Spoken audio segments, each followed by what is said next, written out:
Hi friends, welcome to Ethirneechal promo. இன்னைக்கு நம்ம எதிர்நீச்சல் சீரியல்ல என்ன விறுவிறுப்பான விஷயம் அப்படின்னு பார்த்தீங்கன்னா, குணசேகரன் ரொம்பவே ஓவரா போயிட்டு இருக்காரு.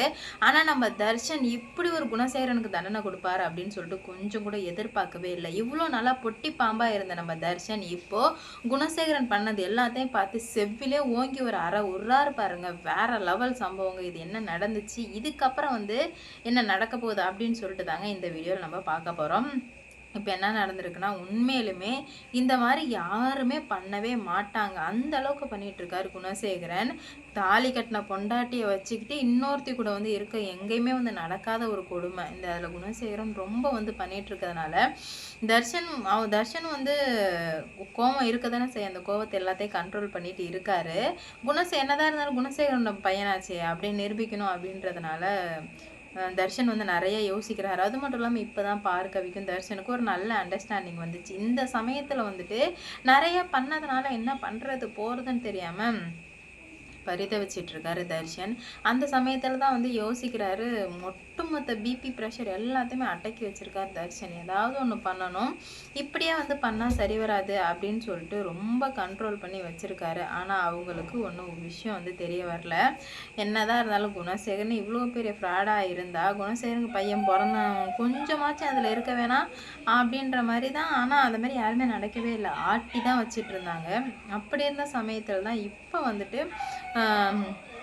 தர்ஷன் பார்கவி இல்லாமல் இருக்க முடியல. நான் இங்கேருந்து போகிறேன், எனக்கு என் பொண்டாட்டி முக்கியம், இவன் கூடலாம் என்னால் இருக்க முடியாது, எனக்கு பார்கவி மட்டும்தான் மனைவி அப்படி இப்படின்னு சொல்லிட்டு உடனே இப்போ அங்கேருந்து கிளம்புறாரு தர்ஷன். ஆனால் பார்த்தீங்கன்னா குணசேகர் நீ எங்கேயும் போகக்கூடாது, இங்கே தான் இருக்குன்னு சொல்லும்போது, இங்கே பாருங்கள் உங்களுக்கு அவ்வளோதான் மரியாதை, இதுக்கு மேலே எதனா பேசுனீங்க அசிங்கமாக போயிடும், அதனால் அமைதியாக இங்கேருந்து போயிடுங்க, என்னை எந்த ஒரு பிரச்சனைக்கும் கூப்பிடாதீங்க, என்னை விட்டுருங்க தயவு செஞ்சு அப்படின்ற மாதிரி தர்ஷன் டீசெண்டாக சொல்லவுமே, என்னடா திமிரா பேசிகிட்டு இருக்க என்கிட்டே அப்படின்ற மாதிரி சொல்ல, ஆமாம் திமிரா தான் பேசுவேன், நான் ஏன் திமிரா பேசக்கூடாதுன்னு நீங்கள் நினைக்கிறீங்க அப்படி இப்படின்ற மாதிரி நிறைய கேட்குறாரு. நீ பேசக்கூடாதுன்னா பேசக்கூடாதான்டா, உனக்கு என்ன தகுதி இருக்குது பேசுகிறதுக்கு அப்படி இப்படின்னு சொல்லிட்டு வார்த்தையாலே நிறைய பேசிடுறாரு.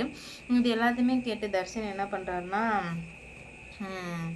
சொல்கிறாரு. ஆனால் யாருமே கேட்கல. யாருமே கேட்காதனால தர்ஷன் இப்படியே விட்டு வச்சுட்டே இருந்தால் சரி வராது அப்படின்னு சொல்லிட்டு இப்போ மிகப்பெரிய ஒரு முடிவெடுக்கிறாரு நம்ம தர்ஷன். வேணாம் போயிடுங்கன்னு எவ்வளோ சொன்னார். ஆனால் யாருமே கேட்கவே இல்லை. அதனால் ஓங்கி வச்சார் பாருங்க ஒரு அடி, அவ்வளோதான். மொத்த பேரும் அதிர்ச்சியாக நிற்கிறாங்க. என்னடா இது, தர்ஷன் சொந்த அப்பாவே அடிச்சிட்டானே அப்படின்னு சொல்லிட்டு தர்ஷன் அடித்த அடிங்க அப்படிங்க வேற லெவலில் அடித்தாரு. அடித்தது மொத்த பேரும் ஷாக்கில் இருக்காங்க. குணசேகரன் என்னையே அடிச்சிட்டியாடா, உனக்கு அவ்வளோ திமிராயிடுச்சா, நீ இதுக்கு மேலே உயிரோடு இருக்கவே கூடாது, நீ சாகணும் அப்படி இப்படின்ற மாதிரி கண்ணாமனா பேசிகிட்டு இருக்க, நான் ஏன் சாகணும், நீ தான் சாகணும், பல பேரோட வாழ்க்கையை அழிச்சிட்டு நீலாம் எப்படி உயிரோடு இருக்க, நீ தான் சாகணும் அப்படின்ற மாதிரி சொல்லவுமே என்ன பண்ணுறது போகிறதுன்னு சொல்லிட்டு சுத்தமாக புரியல. அப்போ தான் குணசேகரன் சொல்கிறாரு, என்னையே அடிச்சிட்டல பாரு, நீ இதுக்கு மேலே உயிரோடு இருக்கக்கூடாதுன்னு சொல்லவுமே நான் ஏன் உயிரோடு இருக்கக்கூடாது அப்படின்ற மாதிரி சொல்கிறாங்க. ஆனால் வேறு வழியே கிடையாது, நீ சாகணும் அப்படின்ற மாதிரி சொல்கிறாங்க. நான் செத்தா உங்களால் ஒன்றுமே பண்ண முடியாது, அதனால் நீங்கள் என்ன சாக விட மாட்டீங்க அப்படின்ற மாதிரி ரொம்பவே ஸ்ட்ராங்காக சொல்லவும், என்னடா ரொம்ப திமிராக பேசிகிட்டு இருக்க அப்படின்ற மாதிரி கேட்குறாரு குணசேகரன். என்னை திமிராக பேச வைக்கிறீங்க, நான் ஒன்றும் பண்ணலை, நீங்கள் தான் என்னை ரொம்ப திமிராக பேச வைக்கிறீங்க அப்படி இப்படின்னு சொல்லிட்டு சொல்லவுமே பார்கவிக்கிட்ட போகிறாங்க. உடனே கதிர் டேய் நீ ஏன் பார்கவிக்கிட்ட போகிற, உனக்கும் அங்கே எந்த சம்மந்தமும் இல்லைன்னு சொல்லும்போது, நீங்கள் அது எதையுமே உங்களால் சொல்லவே முடியாது, நீங்கள் சொல்லவும் கூடாது, உங்களுக்கும் எந்த தகுதியும் இல்லை அப்படின்ற மாதிரி சொல்லவுமே மொத்த பேரும் ஆடி போய் நிற்கிறாங்க. என்னடா நடக்குது இங்கே அப்படின்னு சொல்லிட்டு ரொம்பவே குழப்பத்தோடு இருக்காங்க. அவங்களுக்கு ஒன்றுமே புரியல, என்ன நடக்குது போகுதுன்னு சொல்லிட்டு சுத்தமாக புரியாமல் தான் இருக்காங்க. அப்போ தான் கதிர்கிட்ட சொல்கிறாரு, சித்தப்பா என் விஷயத்தில் தயவு செஞ்சு தலையிடாதீங்க, தலையிட்டிங்கன்னா அப்புறம் நடக்கிறதே வேறையாக இருக்கும் அப்படின்ற மாதிரி சொல்லு, என்ன மிரட்டுறியா அப்படின்ற மாதிரி கேட்க, சேச்சே நான் ஏன் மிரட்ட போகிறேன், நான் மிரட்டுறதுக்கு நான் யார் அப்படின்ற மாதிரி சொல்லுவோமே இவங்க ரொம்ப டென்ஷன் ஆயிடுறாங்க. இவங்களுக்கு என்ன நடக்குது போகுதுன்னு சொல்லிட்டு சுத்தமாக புரியல. ஏதாவது ஒன்று பண்ணியே ஆகணுமே, கண்டிப்பாக இப்படியே விட்டு வச்சுருந்தா சரி வராது அப்படின்ற மாதிரி இவங்களுக்கும் தெரிய வருது, புரிய வருது. எல்லாமே இவங்களும் ஒரு நிலைமைக்கு வர்றாங்க. ஆனால் வந்து சக்தியை பற்றின வந்து தர்ஷன் சொல்கிறாரு, சக்தி சித்தப்பாவை மனசாட்சியே இல்லாமல் கொலை பண்ணலாம் அப்படின்ற மாதிரி முடிவு பண்ணி வச்சுருக்கீங்க. நீங்களாம் நல்லாவே இருக்க மாட்டீங்க அப்படி இப்படின்னு சொல்லிட்டு இவங்களும் பேச இவங்களுக்கு ஒன்றுமே புரியல. என்னடா நடக்குது அப்படின்ற மாதிரி ஒன்றுமே புரியல. ரொம்பவே வந்து குழம்பி போகிறாங்க. கண்டிப்பாக எல்லாத்தையும் நம்ம சரி பண்ணணும் அப்படின்னு சொல்லிட்டு தர்ஷன் சொல்லிடுறாரு. கரெக்டாக இங்கே பாருங்கள், என்கிட்ட வச்சுக்கிற வேலை வச்சுக்காதீங்க. என்கிட்ட வச்சுக்கிட்டிங்கன்னா அப்புறம் நடக்கிறதே வேறையாக இருக்கும். மரியாதையாக இருந்தால் உங்களுக்கு நல்லது, இல்லைன்னா வந்து கண்டிப்பாக என்ன நடக்கும் போகும்னு சொல்லிட்டு எனக்கு தெரியாது அப்படின்ற மாதிரி தர்ஷன் வந்து சொல்கிறாரு. தர்ஷன் பண்ணதை பார்த்து மொத்த குடும்பமும் ஆடி போய் நிற்கிது. இப்போ தாங்க பார்க்கவிக்கு ஒரு நம்பிக்கையே வருது.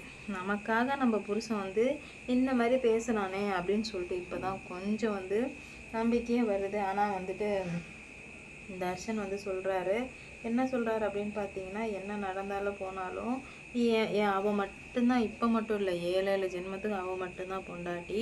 இங்கே பாரு அன்புக்கரசி, உன்னால் என்றைக்குமே வந்து என் பொண்டாட்டி அளவுக்கு வர முடியாது அப்படின்ற மாதிரி சொல்லவுமே அந்த அன்புக்கரசி கோவம் வருது. ஓ, அவளுக்கு அந்த அளவுக்கு நீங்கள் இடம் கொடுத்துட்டீங்களா அப்படின்னு சொல்லிட்டு, அந்த அளவுக்கு இல்லை, அவளுக்கு மட்டும்தான் இடமே, வேறு யாருக்கும் இடமே கிடையாது அப்படின்ற மாதிரி சொல்லிடுறாங்க. இதனால் ரொம்பவே வந்து டென்ஷனும் ஆயிடுறாங்க அன்புக்கரசி.